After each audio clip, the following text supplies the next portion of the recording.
They said we're going to do a security session at Instructure. I thought, yeah, nobody's going to come to that. So thank you for coming. I appreciate it.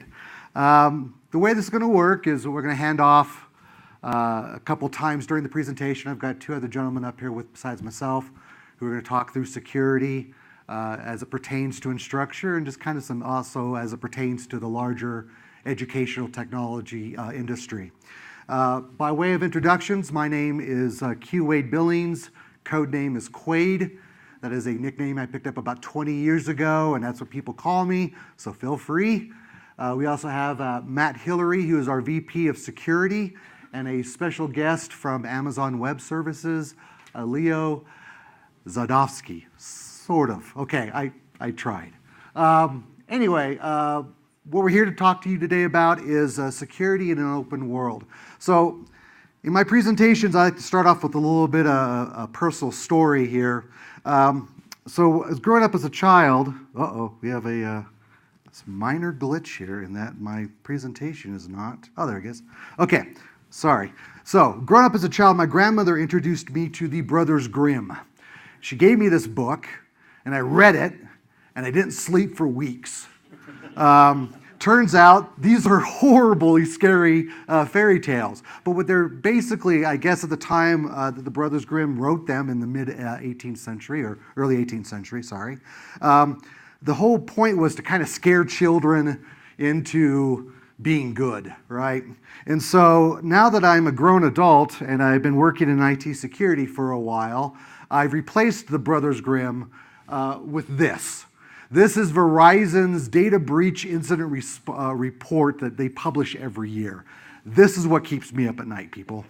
Okay, and in this latest report in 2017, it's the first time that we actually saw education broken out as a top-level attack target. And the icons there kind of tell you what the makeup of the attacks look like over the year. And as you can see, in education, it's cyber espionage, miscellaneous errors, and then everything else. The one that caught my eye was that cyber espionage, because I didn't really expect education to be the target of cyber espionage. Attacks fall into one of three gross large buckets. The first bucket is the attacker that's out there for fun or for cause, right? These are your, pimple-faced kids in the bottom of in their parents' basement, downloading scripts off the internet and just trying them out, or possibly, they're part of a hacker community and they're doing it for credibility's sake. This also includes organizations like Anonymous, right? So these are people who have cause behind what they do. The second bucket is business, right? So turns out that hacking is big business. A lot of money can be made and is being made through hacking and spear phishing type of activities. The third bucket is nation state, right? That's where the whole cyber espionage comes into play. And that's what kind of threw me for a little bit of a loop is, why would nation states be interested in education? Well, there are many theories, some of which are that the fact that governmental agencies and educational agencies work in cooperation with one another on research projects. Another theory is that because schools are large repositories of personal data and they tend to be lacking in IT security, that they are easier targets. Whatever the case may be, it's interesting that 67% of the breaches there are due to some form of cyber espionage attack. The other thing I wanted to point out real quick is that we have that in common with manufacturing and public sector. I think for very, very similar reasons, because the public sector and manufacturing and education tend to have government contracts or tend to have large data repositories and may not be known for their IT security, like financial services or just general information technologies companies may be known for. So that kind of sets the the stage for what we want to talk about. So this graph is also lifted from the DBIR, and it shows that cyber espionage we talk about is on the upswing. So in the last 4 years, we've seen a dramatic increase. And again, I think it's has to do with the fact that we are being seen in the hacker space as being an easier target than, say, other industries are. So how does Instructure how are we a secure and a secure company in an open world? Well, first and foremost, when I joined the company 3.5 years ago, I learned that Canvas was open source. And at that time, security was part of my responsibility, part of my team's responsibility. And I felt almost immediately panicked by the fact that, okay, you're saying our code is out there, anybody can go download it, and we're trying to stay secure. Yeah, good luck with that. But what I did find, I won't say ironically because it's not really ironic, but interestingly enough, is the fact that we are open source actually does make us more secure. Reason why is because all of you can go download our source code, look at it, and find stuff. And you are part of our customer base. You have users that are part of the user base. And the majority of the reports that we get back from a security standpoint come through that channel. Right, come through our users, come through our customers. We also have a third party that we'll talk about a little bit more in depth later in the presentation that we utilize. But because our source code is out in the wild, we actually see that we are able to find things much quicker than if we were a closed source solution. A couple of interesting points here. Again, just more data for you. To drive home the fact that educational services, it is a active target for those who wish to do us and our customers harm. So I'm going to turn over to Matt Hillary here, our Vice President of Security. He's going to take you through a couple of actual things that have happened in the last 12 months in the industry. Test. All right.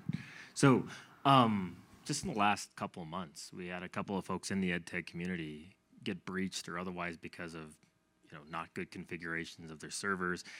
Attackers were able to get some of their data.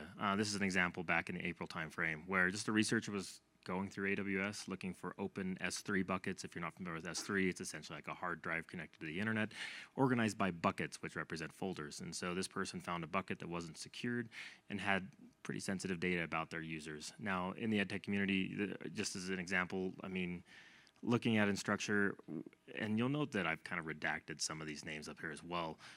We're not here to shame folks in this space, but more so knowing that, and letting you know as well, that EdTech is under attack in general, and we are, and in general, like, excuse me, as far as looking at EdTech in general, things like this impacting an organization impact us as well and impact you, and it causes organizations to get a little more concerned about the type of security requirements that are out there and start to vet us more heavily and making sure that we're doing the things that are right. So again, this is just an example and just raising awareness that these things are happening, not only to these organizations, but the EdTech community in general. This is another one back in the May timeframe that these were folks who were actually breached. They got in and they were able to get email addresses, user account details, as well as hashed passwords. Now, with hashed passwords, it's nice. The organization did a fantastic job in using bcrypt to hash these passwords so that hackers weren't able to decrypt those or use those in any other malicious means. But just as I guess an awareness that we do have folks that are attacking us and folks that are in this community. These things, as well as other breaches that have happened in the last couple of years, cause me and other security professionals to ask the questions. These two, how do we know that this can't happen to us, and how do we know this isn't happening to us? And so we build our security program generally around these two questions. One of them is the preventative side. How are we preventing people from doing these things in the first place? The second is, how do we know these things are happening to us via logs or other type of monitoring mechanisms? We encourage you to use these similar questions as you organize your own security programs. not only do we ask these questions at a certain layer, most organizations will focus on the perimeter, but won't focus on the, nice inside of the organization. We focus at all of these layers. This is generally a model that you might refer to as the defense in depth mechanism, to basically a model to go through and harden each layer before you actually get to the awesome goodness data center. So just as a couple examples, we'd utilize AWS. Leo's going to talk a little bit about AWS in a few, but AWS does a fantastic job hardening everything from the hypervisor down. We are responsible for everything from the hypervisor up to the point where you start using your application at the customer level. It's in this whole shared customer responsibility model. At AWS, there's various ways they give fantastic tools to developers and fantastic tools to technology professionals like ourselves. But these tools can be used in a way that we may not knowingly cause badness to happen. In general, AWS provides fantastic insight to help folks know, hey, your stuff is exposed to the internet, or you have an OpenS3 bucket with sensitive information, stuff like that, to help folks know that they're configuring that layer well. Quade's team is actually over the configuration of AWS within Instructure, and they do a fantastic job configuring AWS to do what we want it to do in a secure way. At the network layer, we're continuously scanning our external perimeter for any known vulnerabilities that folks might exploit as well. Continue down the application layer, we'll talk about BugCrowd later. BugCrowd is an organization that does penetration testing at the application layer to identify things that might be concerning or be used to essentially exploit data or pull data out of our infrastructure. But know that we look at each one of these layers and we ask those two questions: how are we preventing badness to happen to the physical layer? And how are we detecting if anything bad is happening to the physical layer, as an example? Thanks, Matt. Oh, sorry.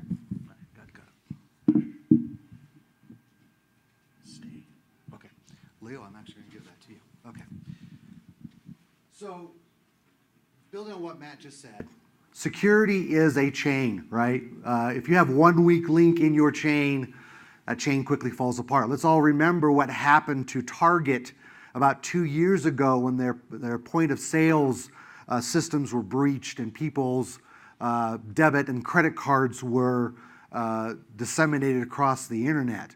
The way that the attackers got in wasn't through a main Target system, it was through an HVAC contractor. So they breached the HVAC contractor, and because there was a timekeeping system that was in common between Target and this contractor, they were able to cross that gap into Target and get into their systems. So between Instructure and Amazon, we have the shared responsibility model, this chain of trust and chain of security that we've put in place. You as Canvas users, you're also part of that chain, right? So if you're going through as admins and setting up password requirements in your single sign-on system and you're setting them too low, that breaks the chain. If you are not utilizing modern security protocols in your encryption, that can also break the chain. So we want to make sure that we know that we're all in this together and that we commit to not being the weak link in that chain, just as much as I know you commit to not being the weak link in that chain.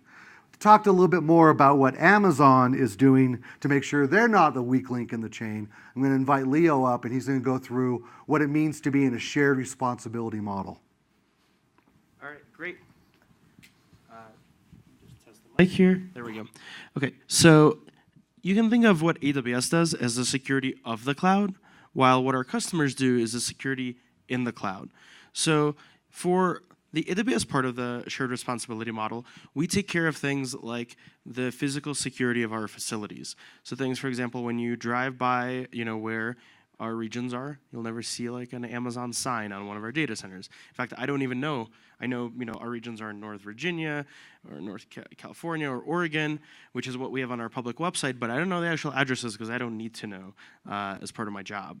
And so those are the kind of things that we're responsible for, so physical security.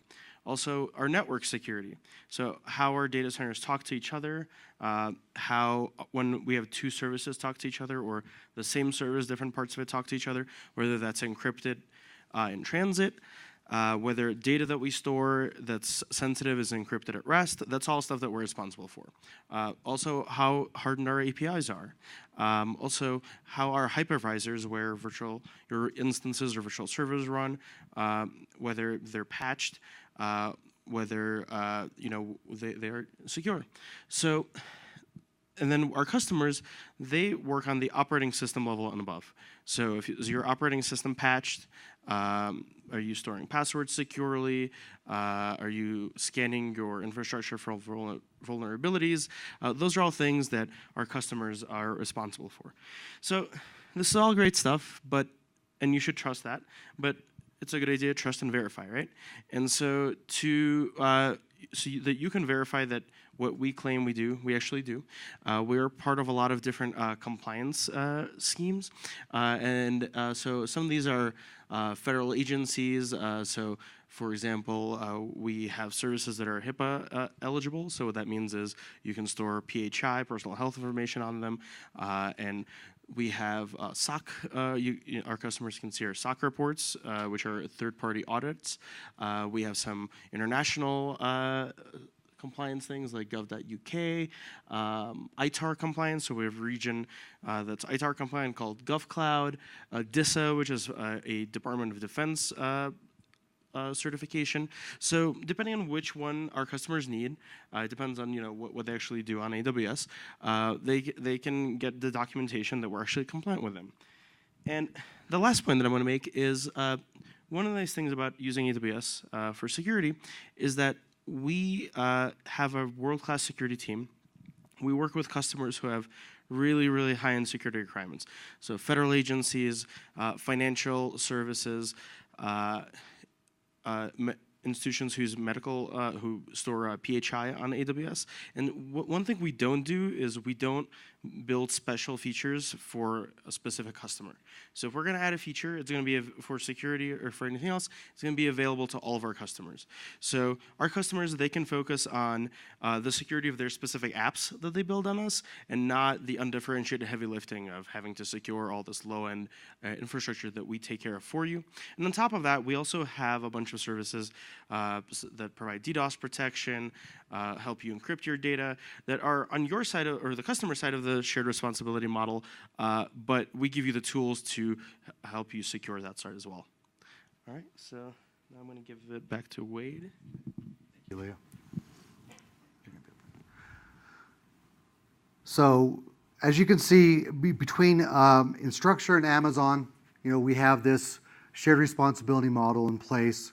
Let me raise it up a level to the top half of that slide that Leo showed you. That's Instructure's responsibility. So the way that we view security and Instructure, we know it's not just a simple problem, right? We're not just going to go put a firewall in place and raise the banner that we're secure. We realize it is a people, a process, and a technology problem. I'm going to cover the process. I'm going to cover the people and the technology, and Matt's going to cover the process. And then if we have time, we'll have a little Q&A time. So what you're looking at right here is a logical diagram of what's called a Canvas cluster. If you're a Canvas customer, your data lives in one of these units of compute and storage. We have 73 clusters throughout the globe, and they are all architected and crafted in the exact same way, configured in the exact same way. So a couple of points I want to bring to light to talk about around security.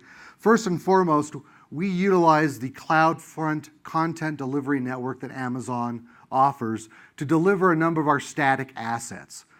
So the security that's built into CloudFront allows us to control who gets access to what resource, how long that resource lives in the cache.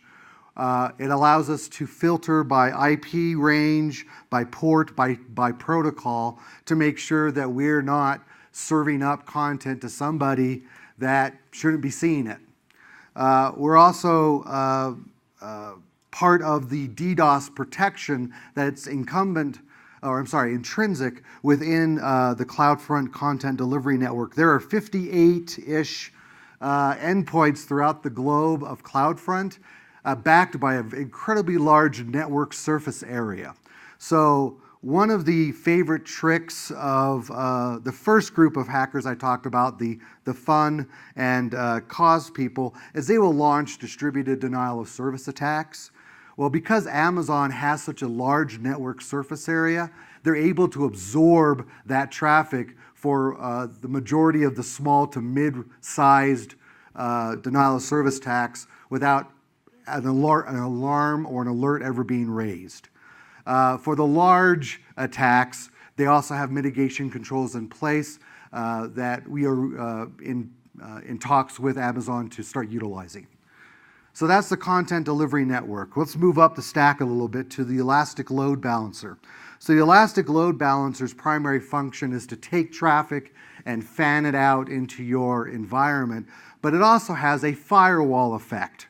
So again, I can go in and by policy create policies that say only traffic on port 443 or SSL traffic is acceptable, and only traffic from this particular IP range is acceptable. Now, you know, we don't limit by IP range, but we do have some blacklists in place for IP ranges that are known to be sources of hacker traffic. So we filter that right at the leading edge of our network and drop a tremendous amount of traffic right there at the front door. Going a little bit backwards, back to our databases. Matt mentioned that one of the breaches that happened was because the data that was stored in the databases was stored in an insecure way. Well, we not only encrypt data inside the database, such as passwords, but we also encrypt the entire database. I like to think of it as a, the cheese at the end of a maze that a rat's going through, and it's poison, right? So they may be able to get through the maze and get to the cheese, but it's not going to do them any good. So we take great lengths to make sure that the communication between the front end and the back end of our application is permissioned, is utilizing, the processes are utilizing unique usernames. So a rogue application couldn't spring up and say, oh, hey, I want access to the database. If you're not utilizing the correct username and a recognized application signature, you're not going to get access to the database. And lastly, let's talk about S3. So he also mentioned that another one of the breaches was because S3 was misconfigured to allow public read access. Our S3 bucket, which is where we store the majority of uploaded content, either student or instructor created, has strict access controls around it. In fact, we have strict access controls across the entire platform.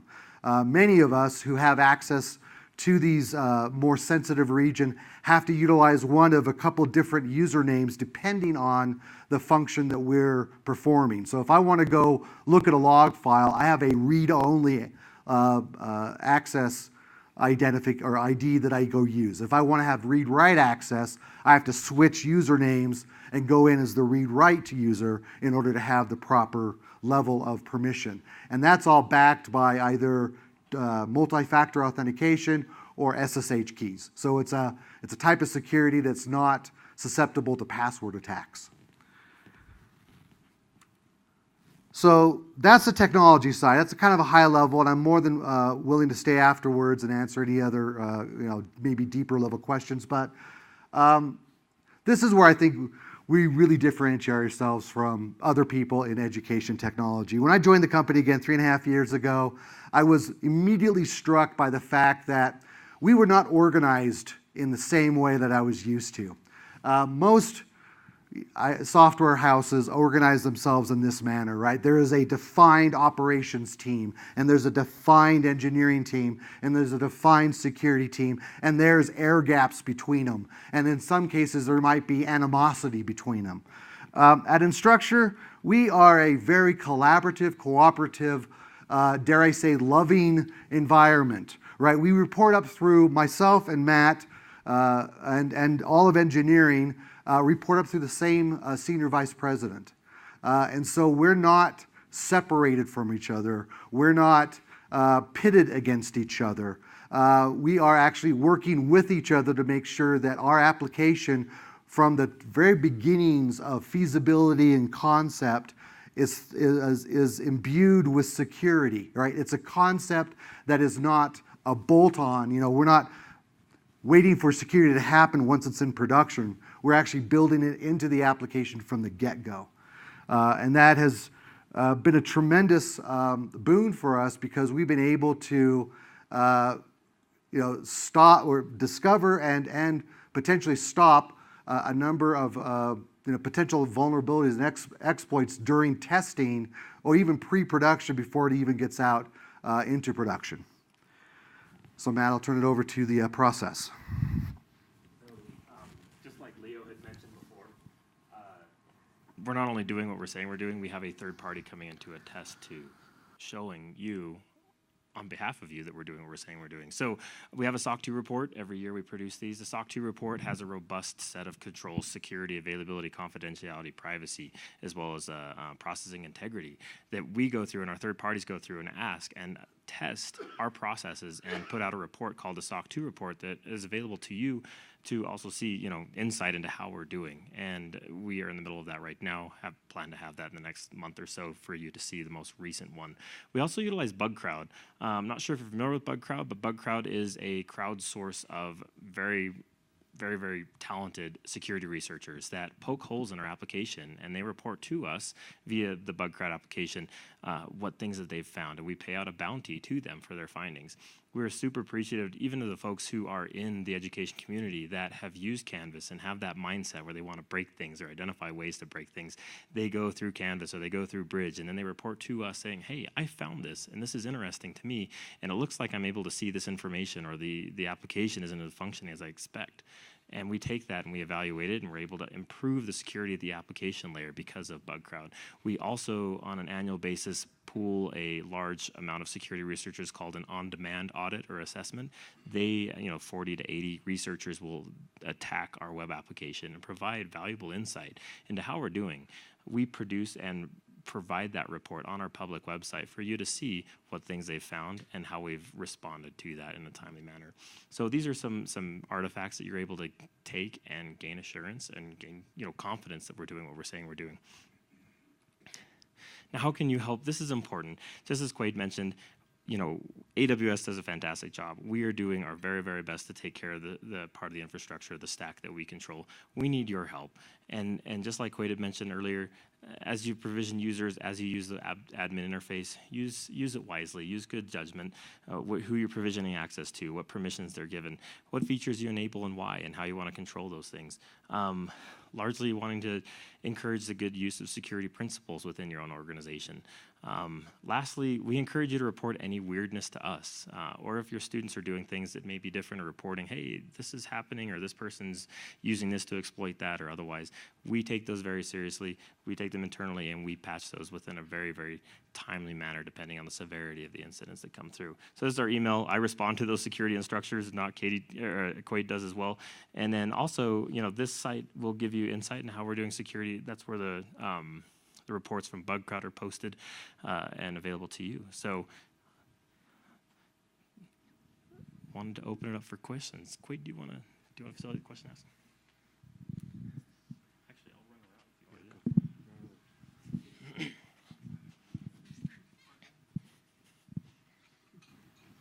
We have about 10 minutes, so we'll have a couple questions. Oh, just for my question? That's great. Oh, all right. So, I'm glad you brought up the Target example of a partner integration with a data breach. Yep. How do you supply that information back to the product side, particularly around developer keys, admin tokens, and other integrations where they're requiring those, and there really not being much of a security on those themselves, that there being wide open access points to the product? Yeah, it's a great question. So yeah, access tokens continue to be a point of discussion for us, right? What is that balance between making sure we're providing the functionality that the users need and want, and the security that we want to need? So I know there's some work being discussed and also work in progress around tightening up access tokens, making the scope of them much smaller, and so you can actually control the scope and the expiration and the permissioning at the token level rather than at the I think it's at the user level. Steve Townsend back here is our VP of Engineering. Did I get any of that wrong? No, that's right. Okay. Is that what your question was? Yeah. Does that kind of answer your question? It does. Okay. Is there, other than the planning stage, is there a delivery date on any of that? I'm going to look to Steve for that. Scoping in particular, or for what specific one? Yeah, the token scoping is that good. I know it's on the second half roadmap, but we haven't. Yeah. In the process of second. So sooner rather than later, but if you want to email securityinstructure.com, I can get you a date once we have one that's publicly that's available, I guess. So I like the admin access tokens because only admins can give them out, so we can kind of scrutinize where they're going. Right. The registered services that teachers can actually authorize third-party application, that to me is a little bit more concerning. Yeah. There is a report that you can run to just list out all the registered services, but I have not found an easy way to see, well, what are those registered services actually doing? You know, are they scraping all student content on like a regular basis, right? Right. And it's much harder to scrutinize that because all teachers just have the capability to kind of authorize any third-party service to get into Canvas from their perspective. So what I'm hearing you say is some more auditability would be good there, more Yes. visibility in what's happening, being able to kind of trail that out and find out what's going on. Or being able to actually permit or block registered services. Okay. One of those two features would be, helpful for me anyway. Okay. Please send that suggestion to security editor. Yes, please. Absolutely. You mentioned there of the audit logs. We just brought this up with our CSM. Is there a way for us to get access to see if other admins have made changes, made settings changes and things like that? Is there a way to get a report? Yeah, there is. So there are two sets of audit logs, one that's exposed in the admin interface, and then we have copious amounts of information that we log on our end, right? And so we don't expose that to our users just because there's so much there, and it would be hard, I think, hard for anybody to separate signal from noise. But when there is a question or a need to determine if there's an academic integrity issue or even the thought of one, contact your CSMs. They have a process and a protocol they follow in which we can go and do some log diving and grab that information for you and provide it for your forensic investigation if that's what you're doing. So that information is available and accessible to you through request.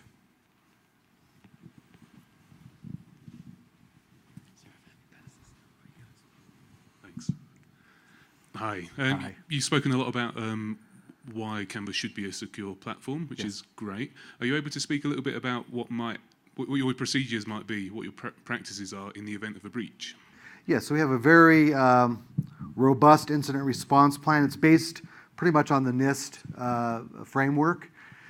We've also worked with an independent third-party agency called Venable. They're a legal agency, but they have a really strong practice around information technology security. And this process, this incident response process or plan, is something that again, we can share with you under NDA, but it's something that we run through on an annual basis. We do a table read with various departments of the organization. We sit down, we come up with scenarios around, okay, we've just been hacked. Now what do we do, right? So every team, every department that has a piece of that, whether it be public relations as far as public messaging, whether it be my teams, which is, we're the investigators and the handlers and the eradicators, or whether it be our legal team, they all have a part to play and they all know their part. So again, I'll be more than happy to share that with you under NDA. Okay, we're done.